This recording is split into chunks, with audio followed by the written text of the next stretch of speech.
So I want to do a follow-up on the whole Audra Winter situation, but not in a gossipy drama way, more like a case study, a little bit of psychology, because honestly I find this whole thing just weirdly fascinating creatively and psychologically. So here we go. This is just my opinion, it's not a diagnosis, it's not the final word, it's just my commentary on what I'm seeing. Just me looking at what's happening and thinking out loud. Welcome to this episode of The Bald Book Geek. Let's start the show. So, here is a quick recap for anyone out of the loop, although I can't imagine many people are at this point. Audra Winter is an indie author who really blew up on TikTok. She documented the process of her writing, building the big aesthetic brand around it, and when the book finally released, a lot of people were bitterly disappointed. The writing is inconsistent, the editing non existent, and the story didn't live up to the hype. After that, her content shifted, and instead of talking about the book as a story, a creative project, she started talking about it almost like a product launch, like she was pitching a tech startup instead of a novel. That's the gist. Now let's get into why I find it really fascinating. If you go back through her old content, you can see her mindset changing just through the visuals. At the start, it's very crystal, witchy, soft, spiritual vibes, and later it's sleek. Black backgrounds, stark imagery, straight hair. I'm a professional. I'm the distributor of this product. To quote something I saw on YouTube, the branding was telling the story before the book even did. And when you compare the language she uses in those phases, it's even clearer. Early on, she called the book a passion project, something she poured herself, her soul, her being into. Later, she described it almost like cryptocurrency, an investment, a community, a movement.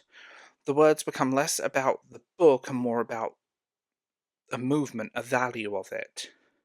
The shift in tone says a lot how she was framing the whole thing in her head.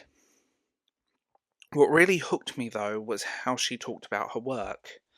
She mentioned being autistic, and when you watch her explain things, almost everything comes back to the visuals.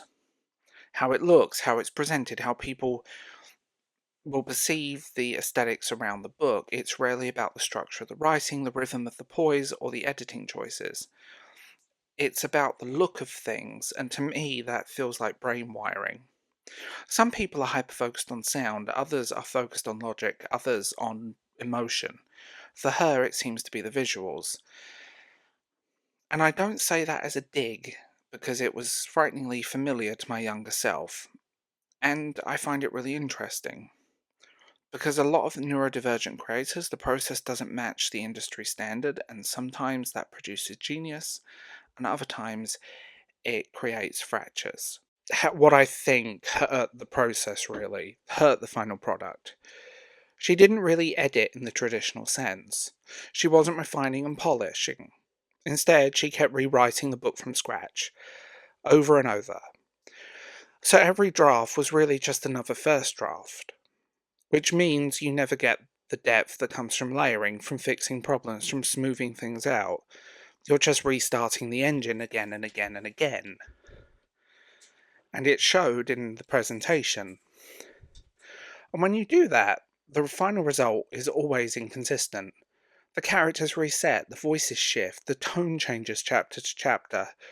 The treadmill explains why so many readers picked up on the uneven writing, and it kind of just stood out. That was the first thing that hit me. She also explained at one point that the inconsistent style was deliberate, that it was meant to reflect how an autistic character in the book saw the world, and okay, I get that idea. I think that's actually a cool concept, but here's the problem. A novel still has to be readable. If the form gets in the way of the story, the reader checks out. It's the difference between theory and execution. A brilliant idea doesn't automatically translate into a satisfying novel. And I think that disconnect between the idea of what she wanted, the reality of how readers experienced it, is where some of the backlash came from, which was just weird to watch, and also just people being honest. Now, psychology. And let's land on the psychology of it all. Let's just go into it. To me, the whole saga is less about whether the book was good or bad and more about how her brain is wired. The creative process, self image, all collide at once. You've got shifting aesthetics that reflect a shifting self image, so to speak. You've got a rewrite loop that looks like productivity but is actually stalling progress. You get a hypervisual lens focused on appearances more than the actual work.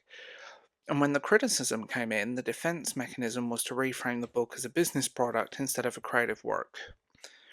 That's a terrible cocktail to watch play out. And look, I don't say any of this to mock her. If anything, I've been here. I think this is something a lot of creative people fall into, especially if you're neurospicy. The process that feels natural doesn't always produce what the audience expect. And when you build an audience before you finish the thing, to be really blunt about it, those expectations can crush you. It's like a reminder that creativity isn't always just about talent or work ethic or marketing, it's about how your brain is wired to approach the world, and sometimes that wiring lines up perfectly with what the world wants, and sometimes, a lot of the time, it doesn't.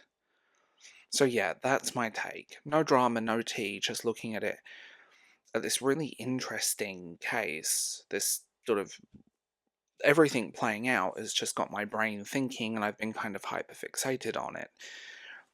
Hi, neurospicy. And just going into it, maybe maybe this is what I'm seeing. This is what I'm seeing in this whole process. And again, this is just my opinion. Not the final word, not a diagnosis, nothing like that. It's just something that stuck with me, and I figured it might be worth unpacking a little deeper. Now, if you really like this episode, and this is the Bald Book Geek, Darv James Productions, you are welcome to like, subscribe, and tell me what you think in the comments below. I want to know your opinions. I want to know what you're thinking behind this whole debacle. Also, like I said, like and subscribe, but also check out my Patreon memberships and Substack for where conversations get a little bit deeper, early access, and exclusive content you'll never get anywhere else. So I'll leave this one here and I'll talk to you guys later.